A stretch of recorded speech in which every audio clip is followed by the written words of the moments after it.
Hey y'all, we are looking at brain tissue, so nervous tissue in the central nervous system in the brain, and we're going to look at two different types of neurons that we find in the brain. They're both multipolar because they're both found in the central nervous system, but they have special names with special functions.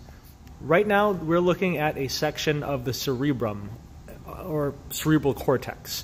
Cerebral cortex means the outer layer of the cerebrum. So this is from the cerebrum, and we are looking at neurons in the cerebral cortex.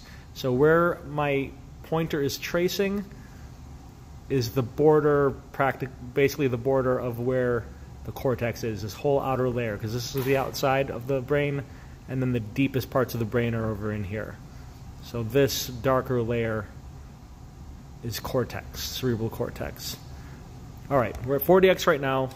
Let's go to 100x. We can start to see some darker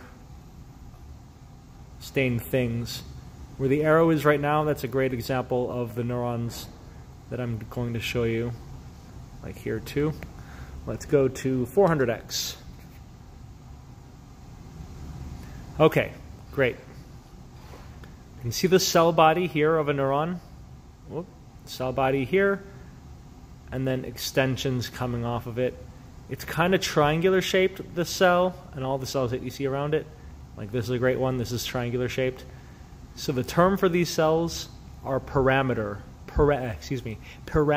cells, like pyramid with an AL at the end, pyramidal. Pyramidal cells are the major cell type of the cerebral cortex. They're great for taking information and processing it and sending out information, hence why it's multipolar. You can see the dendrites on one end, and then the long axon at the tip of the pyramid. These are pyramidal cells. There are, of course, other cells around it. There's going to be a lot of glial cells around there. The ones that have been stained for darkly are pyramidal cells. Switching to a different slide, we're going to the cerebellum. So it kind of looks like what we just saw. You've got an outer part. You've got a bunch of wavy things to increase surface area. But we're in the cerebellum now. In the cerebellum, this is an area for processing balance and coordination. So we need to get a lot of input about what we see, what we feel to maintain balance. And we also want to send output so we can maintain that balance. So the cells here have lots of dendrites. The neurons here have lots of dendrites, very, very branched. So like this cell here and this cell here, their extensions, they have very, very branched dendrites. If we had better staining, we could see a lot of branches. But here's the cell body, dendrites. All these little lines you see here, like this one and this one and this one, these are all branches coming from cells like this. These are called Purkinje cells, P-U-R-K-I-N-J-E, Purkinje cells.